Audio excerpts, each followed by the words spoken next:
Alhamdulillah wassalatu wassalamu ala Rasulillah Sayyidina wa maulana Muhammad ibni Abdillah wa ala alihi wa sahbihi wa man da'a bi da'watihi wastanna bi sunnatihi ila yaumil qiyamah.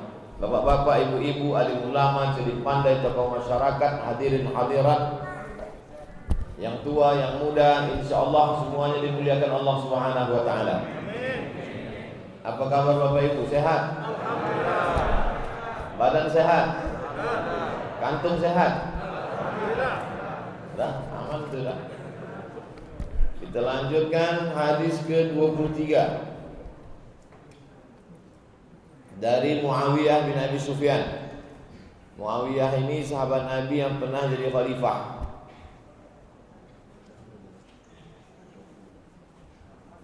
Nabi Muhammad SAW meninggal, Nabi digantikan Abu Bakar 2 tahun, Umar 5 tahun, Utsman, habis Utsman Sayyidina Ali, habis Sayyidina Ali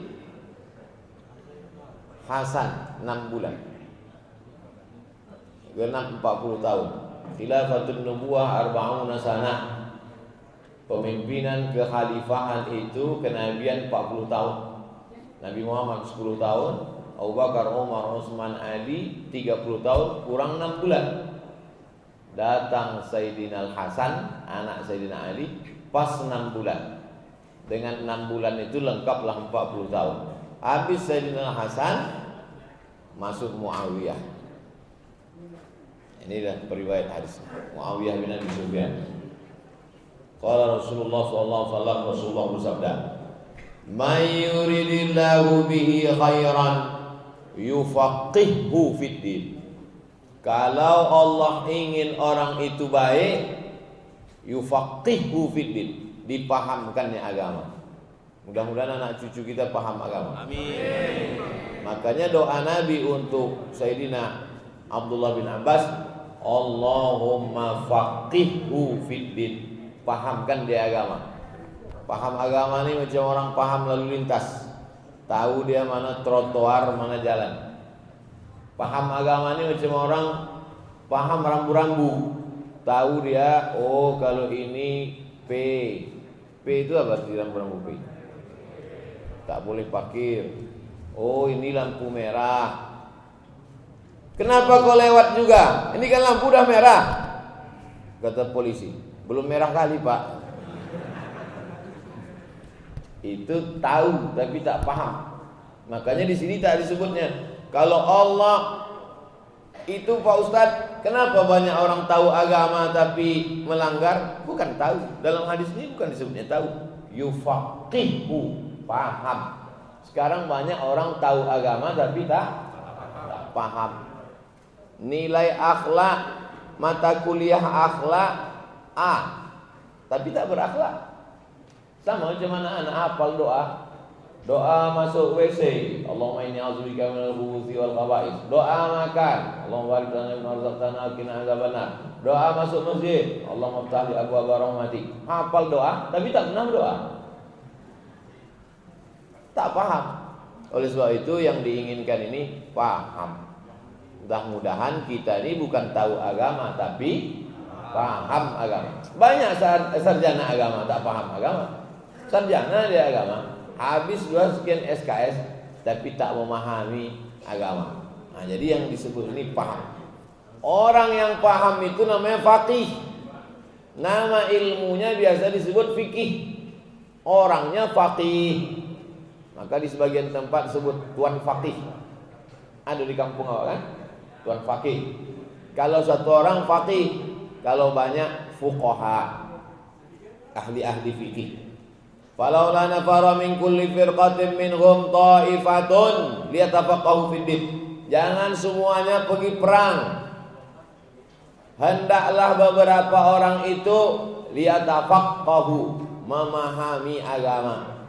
Jangan semuanya pergi perang berjihad. Jangan semuanya pergi membawa tombak, bawa anak panah.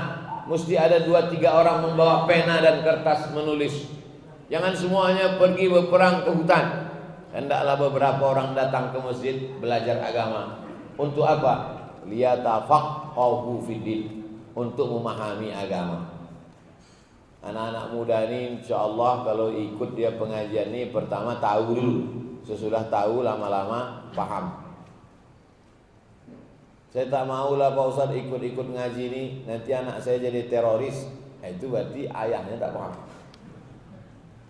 Masa pula khawatir anak ikut pengajian? Ada orang tua sekarang lebih khawatir anaknya ikut mengaji daripada anaknya dugem. Saya kalau anak saya di diskotik gak apa-apa Pak Ustadz, tapi kalau anak saya ikut pengajian khawatir saya Pak Ustadz. Dia tahu agama. Setelah tahu belajar lama-lama paham. Apa beda tahu sama paham? Tahu sekedar tahu aja. Ada razia dekat Leton, tahu dia. Tapi kalau dia paham, dipakainya helm, dibawanya SIM, pakai kaca spion, itu paham namanya. Sekarang ini banyak orang sekedar tahu tapi tak paham. Tapi masih lumayan lah daripada tak tahu sama sekali. Oleh sebab itu dia awalnya tahu, lama-lama paham. Ustaz Abdul Somad ini rupanya udah paham betul agama nih. Masih lagi belajar memahami agama. Makanya kalau ada anak kecil, doakan dia macam Nabi mendoakan Abdullah bin Abbas, Allahumma faqihhu fiddin wa 'allimhu ta'wil. Saya kalau ada orang bawa anak kecil, Ustaz doakan anak saya ini Pak Ustaz, saya bacakan doa itu. Allahumma faqihhu fiddin, pahamkan dia agama, wa 'allimhu ta'wil. Karena mudah kita ngasih tahu orang yang paham agama, tahu dia mana halal haram. Kalau kata orang Melayu, tahu dia mana masak mantap. Kalau orang sudah tak paham agama, susah kita. Hantam kromo, bantai saja, riba sudi. Masak mentah, habis. Kenapa kau makan ini? Ini kan haram. Yang haram aja payah bu ya. Oleh sebab itu maka dipahamkan anak-anak kita ini. Dari TK yang memahamkan agama. Masuk SD yang memahamkan agama. Masuk SMP yang memahamkan agama. Masuk SMA memahamkan agama. Masuk kuliah yang memahamkan agama. Walaupun dia fakultas sains teknologi, walaupun dia fakultas pertanian paper-taper, walaupun dia fakultas perikanan, tapi dia paham agama. Daripada dia sekolah agama tapi tak menjalankan agama. Lebih baik bajunya baju hakim, baju jaksa, baju polisi, baju tentara, tapi dia menolong agama, daripada dia pakai baju koko isinya hantu. Jelas kan? Muttafaqun alaih. Secara bahasa arti muttafaqun alaih disepakati. Secara istilah arti muttafaqun alaih, hadis ini ada dalam Sahih Bukhari, ada dalam Sahih Muslim. Kitab hadis Ahlus Sunnah wal Jamaah nomor 1 Sahih Bukhari, nomor 2 Sahih Muslim. Imam Bukhari itu dari Bukhara, Uzbekistan, bukan orang Arab. Muhammad bin Ismail bin Ibrahim bin Al-Mughirah bin Bardisbah. Bardisbah itu datuknya yang kelima, Majusi, mu'alaf, masuk Islam. Jadi kata ada alasan, kau kenapa tak hafal hadis? Aku bukan orang Arab. Imam Bukhari pun bukan orang Arab. Begitulah hebatnya Islam ini. Islam ini datang, kitab-kitabnya ditulis bukan oleh orang Arab, bukan oleh keturunan Rasulullah SAW, tapi disebarkan, dibiarkan bermacam ragam ulama. Jadi tidak ada alasan anak kita khawatir, anak kita takut, kita ini bukan orang Arab, kita ini orang Indonesia, kita ini orang Melayu, kita ini orang Jawa, kita ini orang Sunda, kita ini orang Minang, kita ini orang Batak. Kullukum min Adam, semua kamu dari Adam. Wa Adam min turab, Adam dari tanah. Siapa yang paling mulia di antara kita ini? Inna akramakum indallahi atqakum. Kalau pemimpin itu paham agama, maka dibawanya umat ini kepada agama. Kalau kepala rumah tangga itu paham agama, maka dibawanya untuk memahami agama. Kalau dosen itu paham agama, maka tak akan dibiarkannya azan bersaut-sautan, dia menjelaskan juga lagi di kelas. Dibawanya lah anak-anak muda ini ke agama. Kalau Pak RT itu paham agama, 17 Agustus tidaklah lagi dibawanya keyboard tunggal sampai jam 1 malam, sampai tak sembahyang subuh, sampai imam pun tak sembahyang subuh. Parah itu. Nah, oleh sebab itu yufaqihu fiddin. Kalau Allah ingin orang itu baik, paham agama. Kalau Allah ingin daerah itu baik, RT-nya paham agama. Kalau Allah ingin kampung itu baik, Pak Kadesnya paham agama. Kalau Allah ingin kota itu baik, Pak Walinya paham agama. Kalau Allah ingin, nah, teruslah ke atas. Ini disebut-sebut tersinggung pula. Nah, kita lanjutkan ke 24. Sampai ke berapa nih Ustaz? Sampai masuk waktu syuruq, salat sunat isyraq 2 rakaat. Habis itu kita tanya jawab. Habis itu sarapan pagi bersama di rumah masing-masing.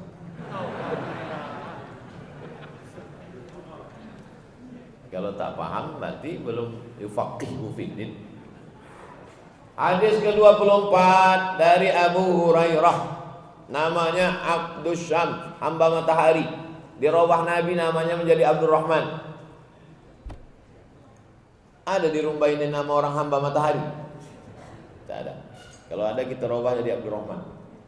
Rasulullah bersabda, "Man salaka tariqan," siapa yang lewat di suatu jalan, yaltamisu fihi ilman, mengambil ilmu dia di jalan itu, sahalallahu lahu bi tariqan ilal jannah, dimudahkan Allah jalannya menuju surga. Ini menunjukkan ilmu dalam Islam tak terbatas ruang kelas. Ilmu dalam Islam tak terbatas S1, S2, S3. Ilmu dalam Islam tak terbatas di majelis ilmu halaqah. Melewati suatu jalan, dapat ilmu di jalan itu, dimudahkan Allah jalan ke surga.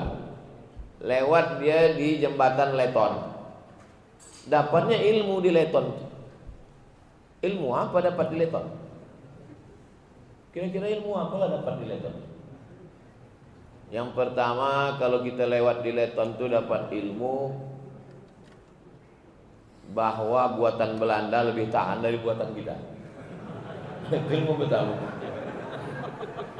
Jembatan awak berapa lama tak bisa dilalui, ya kan? Nampaknya Ustaz Somad ini pro Belanda nih. Kemudian dia lewat di jembatan, bahwa ada orang kaya di seberang sana, ada orang miskin di seberang sini. Si kaya tak kenal si miskin tak tahu si kaya. Maka mesti ada jembatan yang menghubungkan antara si kaya dan miskin. Ada orang kaya saking bingungnya tak tahu mau kemana, dibuangnya baju 3 lemari tak mau pakai. Ada yang miskin saking malunya keluar rumah, asal dijahit celana ni kuyak balik, asal dijahit kuyak balik, rupanya lapuk. Tak tahu ke pintu rumah orang kaya mana mau diketuk. Maka mesti ada jembatan antara yang kaya dan miskin ini. Namanya jembatan Yayasan Tabung Wakaf Rumah. Bukan Leton juga lagi. Belajar dari jembatan. Jadi kita ini kalau berjalan itu yang disebut orang awak alam takambang menjadi guru. Jadi berguru tidak sama orang. Bapak kenapa tak pernah ikut pengajian Ustaz Abdul Somad? Ambo guru ambo indah orang alam takambang menjadi guru. Somad itu kulit-kulit kitab sama orang belajar juga, tapi kita belajar kepada alam. Menengok pokok kayu, akarnya tunggal sampai ke ujung bumi, pucuknya naik ke atas, orang benaung di bawah daunnya, buahnya manis dimakan orang, akarnya menahan tanah hingga tak longsor. Maka belajar dari pokok kayu. Man salaka tariqan, siapa yang melewati suatu jalan, yaltamisu fihi ilman, bisa dia mengambil ilmu di jalan itu, sahalallahu lahu bihi tariqan ilal jannah, dimudahkan Allah jalannya menuju surga. Maka semua yang datang subuh ini, yang dari Panam, yang dari Rumbai, yang dari Kulim, yang dari Simpang Bingung, Simpang Raya rumah makan bukan? Dari Ujung Batu, dari Duri, dimudahkan Allah jalannya menuju surga. Sampailah saya ke Yogyakarta. Sampai Yogyakarta, dibawalah ke rumah Pangeran Diponegoro. Kaya rupanya Pangeran Diponegoro itu, macam komplek. Sampailah di rumah Joglo, rumah Jawa. Pas di tiangnya itu di bawah, yang bawa saya Ustaz Salim Afilah. Salim Afilah yang ganteng tuh. Ditunjuknya lah tiang. Ustaz Somad tengok tiang nih. Ya, di bawah tuh. Coba Ustaz tengok ukiran apa di bawah nih. Coba Ustaz tengok baik-baik. Ukiran buah apa di bawah nih? Buah salak. Buah salak nih saya bilang. Iya salak. Kenapa buah salak di bawah tiang nih? Kenapa buah salak? Orang Jawa ini penuh filosofi Ustaz. Dan disitulah kombinasi antara Islam dan Jawa. Jadi dulu kiai-kiai Jawa itu berdakwahnya melalui ukiran. Dibuatnya buah salak di bawah. Kenapa salak? Man salaka thariqan. Ini salah. Man salaka thariqan, siapa yang salaka bahasa Arabnya jalan. Dicari buah yang mirip dengan bahasa Arab ini bunyinya supaya cepat anak-anak itu menghafal. Maka setiap dia menengok tiang itu ke bawah, man salaka salak. Oh, buah apa ini? Buah salak. Man salaka thariqan. Suruhnya saya tengok ke atas. Coba Ustaz tengok ke atas. Saya tengok, ada pula ukiran buah. Buah apa itu, Pak? Coba Ustaz tengok baik-baik. Kira-kira buah apa itu? Ukiran kayu jati. Buah nenas saya bilang. Ah, itu betul. Itu diambil dari Qul a'udzu birabbin nas. Nah, itu sanad saya bersambung ke Ustaz Salim Abdillah. Nah, jadi bagaimana dakwah itu tidak hanya ceramah, tapi dakwah itu jadi ukiran-ukiran, itu pun pemilihan buah itu pun ternyata dakwah. Gara-gara dakwah kiai-kiai yang santun dan lembut itulah maka Jawa itu bisa Islam. Jadi orang Jawa kan lembut. Pripun kabar riba api. Bukan macam kita di sini. Itu makanya kadang kalau saya ceramah itu kejut-kejut orang tuh. Tapi orang tuh paham, ini dari Sumatera ini banyak gunung, angin kencang katanya. Cuma ke suaranya kuat.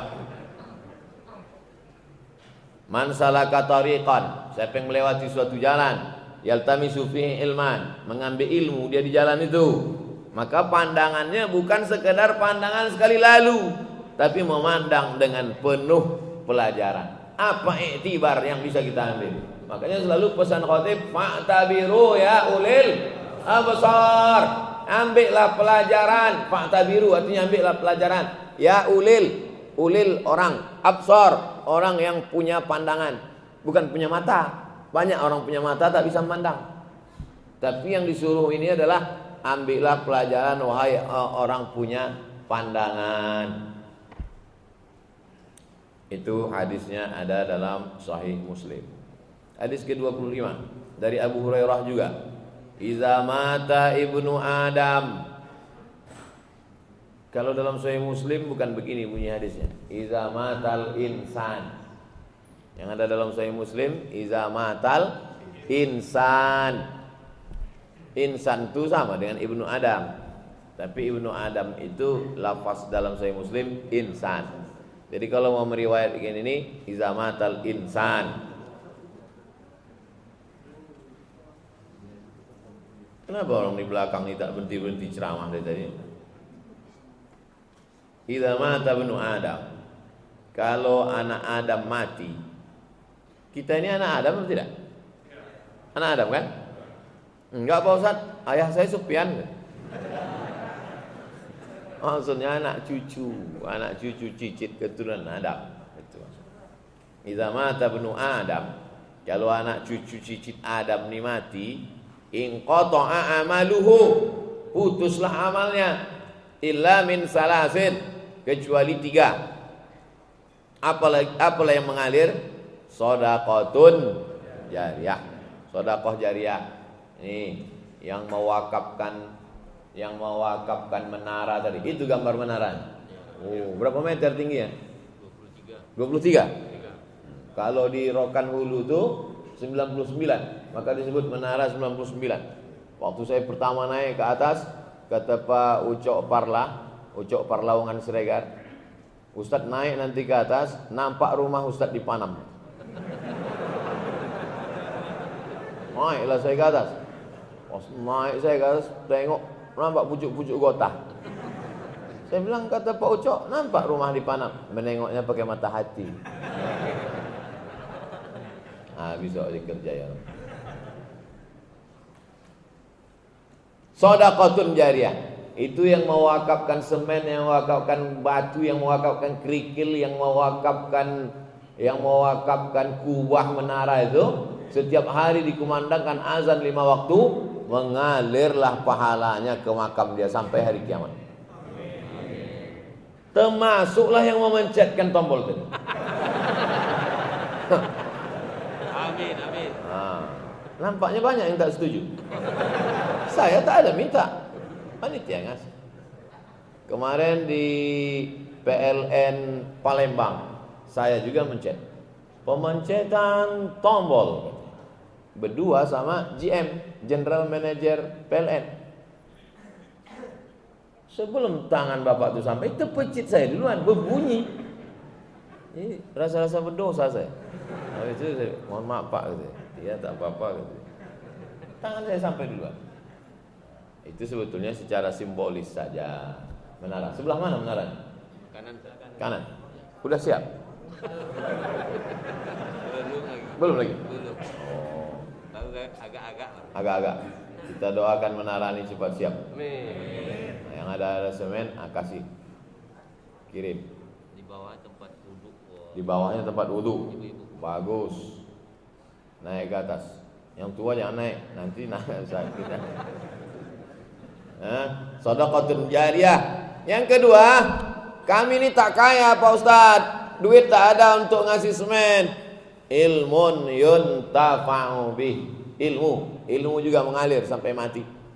Kami ini bukan ustadz, bukan LCMA, bukan ustadz MDI. Kami ini bukan alim ulama.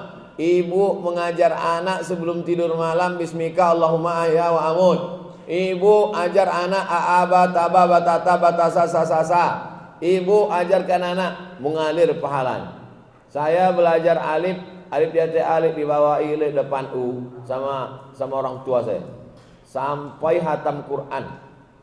Jadi setiap saya ngisi pengajian di mana-mana, mengalir pahalanya. Tidak mesti menjadi LCMA, doktor, PhD, profesor almarhum. 3. Waladun salihun yad'ulah. Anak yang soleh. Kalau dapat 3-tiganya alhamdulillah.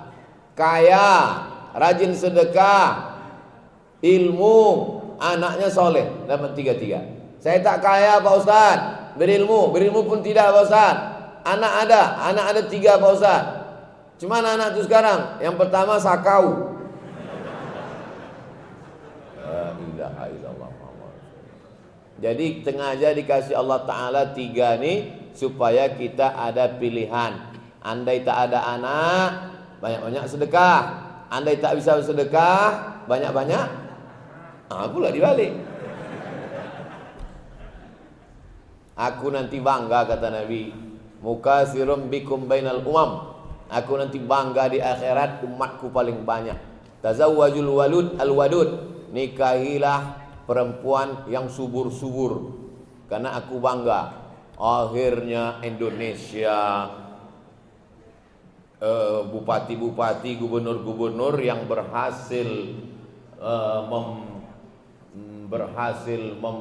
menjalankan program KB dapat penghargaan BKKBN karena dapat program mempersikit-sikit anak. Dapat penghargaan lah. Sekarang barulah tahu, rupanya Cina penduduknya 1 miliar. Sekarang orang Rusia kalau mau dia punya anak, dikasih dia Jerman dibiayai sampai S3. Orang Rusia dikasih kemudahan-kemudahan. Saking apa? Saking kan banyaknya. Dan Indonesia banyak sekali lah tanah kosong yang tidak bisa digarap saking kurangnya manusia. Apalagi kita di Pulau Sumatera. Kalau itu Jawa Timur, Jawa Barat, Jawa Tengah, penduduknya itu 30 juta, 40 juta. Kita dikumpulkan orang dari ujung Aceh sampai ke Lampung, itu tak sampai 1 provinsi Jawa Timur, Jawa Tengah, Jawa Barat. Ya, orang tuh bersinnya lahir anak.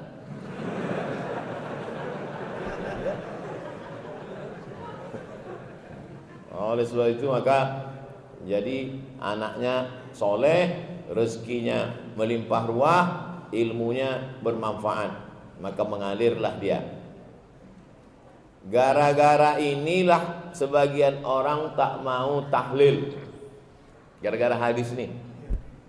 Kau kenapa tak tahlil di rumah Janu? Sudah putus Pak Ustaz. Iza matal ibnu Adam in qata'a. Kalau mana Adam sudah mati, maka putus. Hadisnya sahih. Hadisnya sahih. Yang mendengarnya bongak. Yang dimaksud putus itu amal dia putus. Ini ibnu Adam. Iza mata ibnu Adam, kalau mati si anak Adam nih, amal si anak Adam nih putus.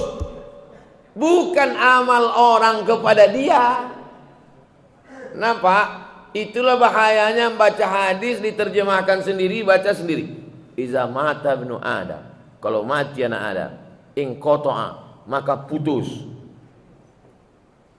Amal orang mati itu putus. Putus maksudnya di situ dia tak bisa lagi sembahyang.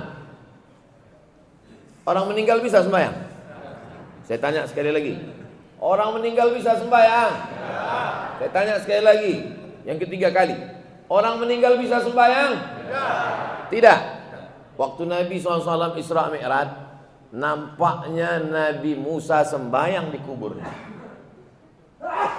Sekarang saya tanya, orang meninggal bisa sembahyang?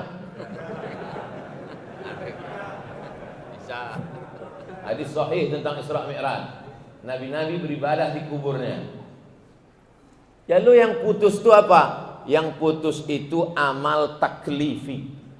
Amal taklifi itu sholat wajib, puasa wajib. Yang wajib itulah yang putus. Adapun orang mati beramal, itu dalil hadis Isra Mi'raj bahwa orang mati sholat di kuburnya. Yang putus itu maksudnya amal taklifi. Amal taklifi itu apa? Kewajiban. Jadi kalau ada di antara jamaah ini yang merasa berat melaksanakan kewajiban ini, matilah.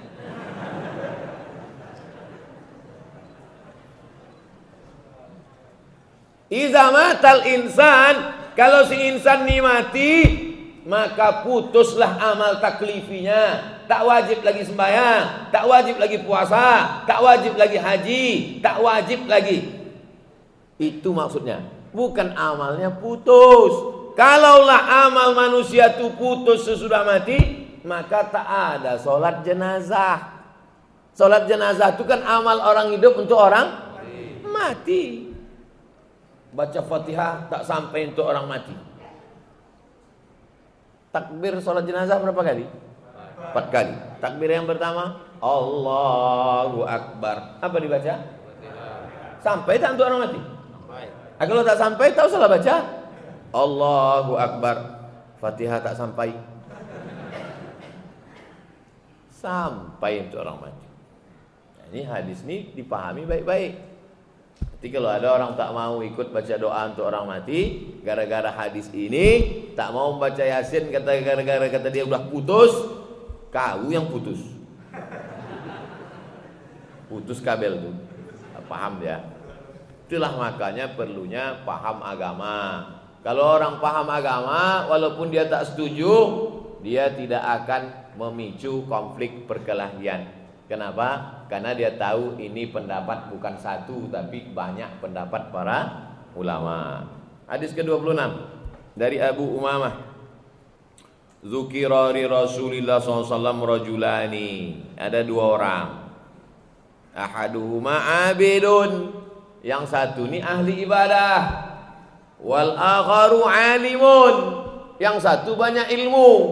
Manusia ini memang begitu. Ada yang ilmunya banyak. Seminar semana, seminar sini, ceramah sana, ceramah sini.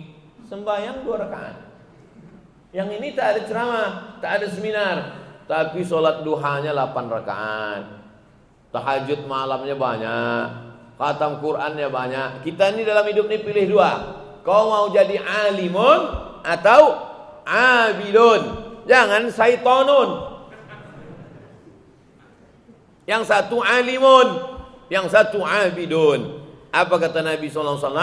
Fadlul alimi alal abidi ka fadli ala adnakum. Mana yang lebih utama? Orang berilmu atau ahli ibadah? Nih Nabi menjawab, yang berilmu ini lebih utama daripada yang ahli ibadah ini, seperti lebihnya aku daripada orang yang di bawah-bawah aku. Tapi jangan gara-gara ini asik pengajian lalu tak sembahyang. Asik pengajian Ustaz Mardi datang, pengajian Ustaz Saidul Amin datang, pengajian Ustaz Zul Hendri datang. Pas ditanya orang, kau kenapa tak pernah sembahyang duha? Yang alim lebih utama daripada yang ahli ibadah. Itu namanya bukan mencari kebenaran, itu mencari pembenaran. Kita belajar ini bukan mencari pembenaran.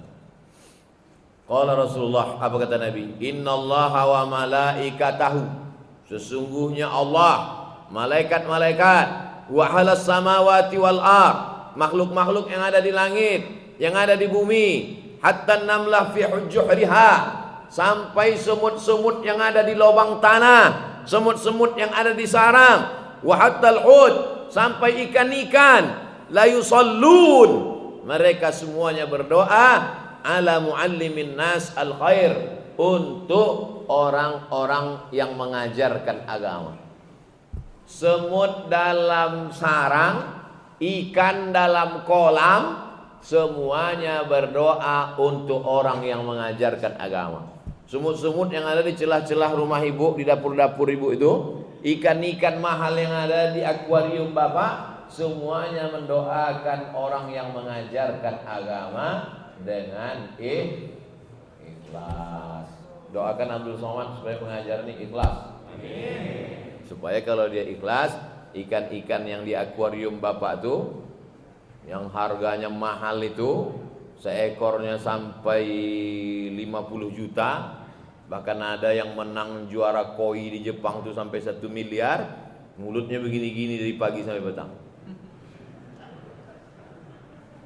Akuariumnya dia yang beli, listriknya dia yang bayar, makanannya pula ulat Jerman, harganya mahal, dari pagi sampai malam begini-gini kan di akuarium. Yang didoakannya siapa? Bukan yang punya akuarium. Apa kata ikan tuh? Allahumma arham Abu Somad, Allahumma arham Abu Somad, Allahumma arham Abu. Bukan kata saya, kata hadis. Tak, dari situ Abdul Somad kata dia, muallimin nas al khair. Muallim, orang yang mengajar. Nas, manusia. Khair, kebaikan. Orang yang mengajar manusia kebaikan. Saya terjemahkan Abdul Somad. Salah. Oh, salah berhenti saya. Akhrajahu Tirmidzi. Hadisnya ada dalam Sunan Tirmidzi. Wa sahhahahu. Kata Imam Tirmizi, hadisnya sahih. Percaya Bapak Ibu semut itu bercakap? Yang tak percaya semut bercakap angkat tangan. Biar tak kami sholatkan jenazahnya. Loh, kok tiba-tiba Ustadz mengungkit masalah sholat jenazah? Nabi Sulaiman menahan pasukan bala tentaranya. Kata Nabi Sulaiman, hai bala tentara, jangan kalian berjalan dulu. Kenapa? Kata tentara, karena ku dengar panglima semut sedang berkata kepada pasukan semut, udkhulu masakinakum, hai semut-semut, masuklah kalian ke sarang, supaya pasukan Sulaiman tak memijak perut kalian. Makanya dalam Quran ada satu surat namanya surat An-Namal. An-Namal artinya semut. Jadi kalau ada yang tak percaya semut bicara, berarti dia ingkar kepada Al-Qur'an. Orang yang ingkar pada Quran berarti kafir. Jelas hubungannya dengan sholat jenazah tadi? Nah, untung tak angkat tangan. Oleh sebab itu maka tak boleh kita membunuh semut. Semut di rumah saya mengganggu Pak Ustadz. Uqtulul aswadaini fis shalah. Bunuhlah dua yang hitam waktu kau sedang sholat. Yang pertama thu'ban, ular. Yang kedua akrab, kalajengking. Itu dalil boleh membunuh. Semananya Ustaz nih? Tadi katanya tak boleh membunuh, sekarang katanya boleh membunuh. Semut tak boleh bunuh karena semut berdoa. Ular sama kalajengking boleh dibunuh karena ular kalajengking mengganggu. Maka ilatnya kalau dia mengganggu boleh dibunuh, tapi bunuhnya sekali. Jangan marah sama semut, cabut kakinya satu.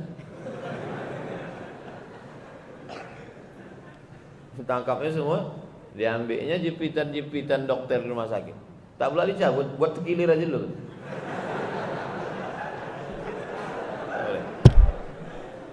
Tak boleh nyiksa. Kita lanjutkan hadis ke-27 dari Abu Musa Al-Asy'ari radhiyallahu an. Rasulullah bersabda, "Masalu ma ba'atsani Allahu bihi minal huda wal ilmi kamathali ghaisin asaba ardan fakanat biha ta'ifatun tayyibatun qabilatil ma'a wa ambatatil kala'a wal 'ushbal katsira wa kana minha ajadibu amsakat al-ma'a fa nafa'a Allahu biha an-nasa fasharibu minha wa saqaw wa zara'u wa asaba ta'ifatan ukhra minha innama hiya qi'anun la tumsikuma wa la tumbitu kala'an fadzalika mathalu man faquha fi dinillahi ta'ala wa nafa'ahu ma ba'athani Allahu bihi fa'alima wa 'allama wa mathalu ma lam yarfa'u bidzalika ra'san wa lam yaqbal hudan wa lam yaqbal hudallahi alladzi ursiltu bihi muttafaqun alaih. Hadisnya panjang. Kalau saya terjemahkan satu-satu tak nyambung. Jadi mengajar ini sama macam mengasih makan bayi. Diambilkan itu pisang, dikunyah-kunyah. Sudah kunyah halus baru suapkan ke mulut dia. Jangan dikupas kasih pisang, mati dia. Begitulah mengajar nih. Baca pahami baik. Pahami baik maknanya. Kata Nabi, aku diutus nih macam hujan turun. Hujan turun, tanah ini terbagi 3. Yang pertama turun hujan, tumbuh tanam-tanaman. Yang kedua turun hujan, tanaman tak tumbuh, tapi airnya tergenang, bisa orang minum. Yang ketiga turun hujan, tumbuh tidak, tergenang pun tidak. Begitulah perumpamaan manusia menerima Islam yang dibawa oleh Nabi Muhammad sallallahu alaihi wasallam. 3. Kita yang ramah ini Bapak Ibu terbagi 3 kita ini. Turun hujan, tumbuhlah buah kelapa, dimakanlah buahnya kelapa muda. Setelah tua diperas santannya dari gula jadi rendang. Karena selalu dimakan kurang olahraga, naiklah jantung koroner. Tumbuhlah tebu, diolahlah oleh pabrik tebu jadi gula. Dimakanlah gula tadi dalam kue, dibuatlah teh manis, dibuatlah teh susu kopi. Bermanfaat apa tak manfaat? Manfaat. Ini yang pertama. Turun hujan, tumbuh tanam-tanaman, dimakan manusia. Yang kedua, ada lagi jenisnya batu. Tak ada yang tumbuh di atas, tapi dia bisa menahan air. Turun air, diminum orang. Ikan-ikan hidup. Jenis yang ketiga. Inilah yang ketiga. Tanaman tak tumbuh, air tak tertahan. Gurun pasir. Turun air, air tak tertahan, tanaman tak tumbuh. Hilang begitu saja. Begitu jugalah ceramah subuh ini. Macam turun air sekarang. Ada di antara bapak ibu anak-anak muda ini yang ingat, pulang dia ke rumah, ditulisnya jadi update status, dibuatnya jadi vlog pendek, disebarkannya. Itulah dia macam pokok kayu yang bisa dinikmati. Tapi ada pula dia tak pandai bercakap, dia tak pandai menulis, tapi untuk diri dia saja diamalkannya. Yang nomor 3 tak ada di sini. Air tak ditahan, tumbuh pun tidak, apa pun tak dapat. Begitulah perumpamaan datangnya Nabi Muhammad sallallahu alaihi wasallam. Dari 3 penjelasan tadi bisa dipahami? Saya dulu kalau mengajar 3 kali saya ulang. Tapi sejak ada YouTube nih tak saya ulang 3 kali, sekali aja. Kalau jamaah mau ulang 3 kali, tinggal video saja diulang 3 kali. Dengar, ulang 3 kali. Nabi datang seperti turun hujan. Ada yang menumbuhkan tanaman-tanamannya berbuah dimakan orang. Ada pula tanah itu yang tak menumbuhkan tanaman, tapi bisa menahan air. Orang minum bermanfaat juga. Yang ketiga yang celaka, tak menumbuhkan apa-apa, tak bisa menahan air, habis tak bermanfaat. Nabi Muhammad datang, dia tak dapat manfaat apapun. Mudah-mudahan kita jadi 2 tadi. Kalau tak bisa menumbuhkan, paling tidak bisa menahan air, orang bisa minum dari telaga itu insyaallah. Amin. Ya rabbal alamin. Hadis ke-28 dari sahabat Nabi namanya Abdullah bin Mas'ud radhiyallahu anhu. Sami'tu Rasulullah SAW, aku mendengar Nabi bersabda, Nadbarallahu mura'an, Allah memberikan cahaya kepada orang, sami'a minna syai'an, dia mendengar hadis dari kami, faballaghahu, hadis itu disampaikannya, kama sami'ahu, sebagaimana dia dengar disampaikannya. Farubba muballaghin aw'a min sami'in, berapa banyak orang yang menerima lebih paham daripada yang mendengar. Berapa banyak orang yang menerima lebih paham dari yang mendengar. Saya menyampaikan hadis, ada adik-adik mahasiswa dari UIN, dari Unilak, dari UIR mendengar. Habis itu pulang dia ke kosannya, disampaikannya hadis itu. Yang mendengar ini jangan angku, jangan sombong dulu. Karena boleh jadi yang mendengar di kampus sana mubalagh, yang menerima lebih paham daripada yang mendengar. Intinya yang mendengar jangan sombong, jangan aku. Aku yang mendengar langsung, iya, tapi kau tak paham. Karena paham ini datangnya kan dari Allah Subhanahu wa taala. Ada yang dibukakan Allah pintu hati orang, sekali baca, 2 kali baca paham. Oleh sebab itu maka yang menghalangi kita dari ilmu ini diantaranya adalah sombong, angkuh. Tapi kalau orang direndahkan hatinya, tawadhu, dibukakan Allah Ta'ala pintu hatinya. Allah memberikan cahaya kepada orang yang mendengar hadis, lalu didengarnya baik-baik, disampaikannya, balighu anni walau ayah, sampaikanlah walaupun 1 ayat. 1 ayat yang bisa kau sampaikan, sampaikan. Tak bisa menyampaikan 1 ayat, setengah ayat. Tak bisa menyampaikan setengah ayat, 1/4 ayat. Tak bisa menyampaikan banyak, sikit. Ma la yudraku kulluh, la yudraku kulluh. Kalau tak bisa semua, jangan tinggalkan semua. Dalam hadis lain, rahimallahu mura'an, Allah memberikan rahmat. Dalam hadis lain, nadbarallahu mura'an, Allah memberikan cahaya. Apa maksud memberikan cahaya itu Pak Ustaz? Arti memberikan cahaya, bisa dia membedakan antara yang hak dengan yang batil. Sekarang ini barulah bisa saya membedakan mana rumah kuning, mana rumah putih. Barulah nampak saya ada baliho 3 warna di situ, merah, kuning, hijau. Barulah nampak saya di luar tuh rupanya ada. Tadi nampak saya tadi penampakan saya tadi di luar jendela ini macam penuh jamaah tadi. Rupanya tak ada. Tadi nampak saya sampai itu macam orang berbaju putih, bertelekong-telekong banyak. Kenapa? Kenapa bisa tak nampak dengan jelas? Karena tak ada cahaya. Setelah terbit matahari, barulah nampak. Rupanya tak nampak tadi itu bukan orang, motor rupanya. Man qara'a surat Al-Kahfi yaumal Jum'ah, siapa yang baca surat Al-Kahfi hari Jumat, sore Jumat, malam Jumat, Allah Allahu min nur, diberikan Allah Ta'ala dia cahaya. Cahaya apa? Kenapa sikit-sikit cahaya? Marilah kita bersyukur kepada Allah karena sudah mengeluarkan kita dari kegelapan kepada cahaya. Yang dimaksud cahaya ini apa? Cahaya iman. Supaya nanti jangan karena cahaya lalu kemudian diartikannya cahaya itu zahir. Kebetulan Ustadz ini hitam, katanya cahaya, tapi muka Ustadz itu tak bercahaya. Bukan itu maksudnya. Cahaya bisa membedakan antara yang hak dengan yang batil. Saya bisa membedakan mana orang, mana tiang karena mata atau karena cahaya?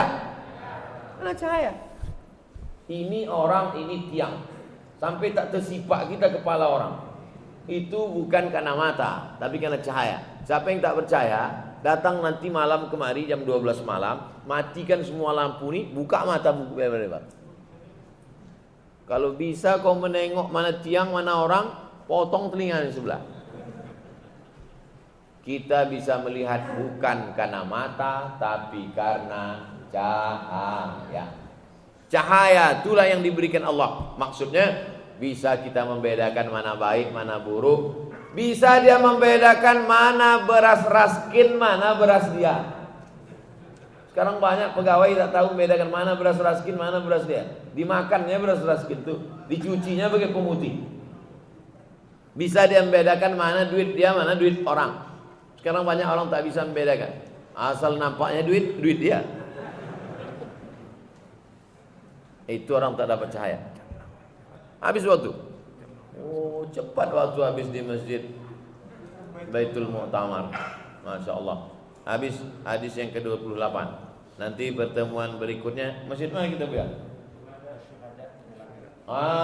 Pertemuan berikutnya Masjid Syuhada Damai Langgeng. Kita kaji hadis nomor 29. Subuh ni kita kaji 23, 24, 25, 26, 27, 28. 6 hadis. Padahal dulu waktu di Akramun Nas, di Al-Falah, di An-Nur, satu subuh 1 hadis. Sekarang satu subuh 6 hadis. Hebat dulu apa sekarang? Hebat sekarang lah. Tak ada hebat. Yang hebat adalah yang mengamalkan. Yang hebat adalah yang istiqomah. 3. Berjamaah, istiqomah, husnul khatimah. Mudah-mudahan kita berjamaah, istiqomah, husnul khatimah. Baik, kita sholat sunat Isyraq 2 rakaat. Habis itu kita menjawab pertanyaan. Terima kasih. Assalamualaikum warahmatullahi wabarakatuh.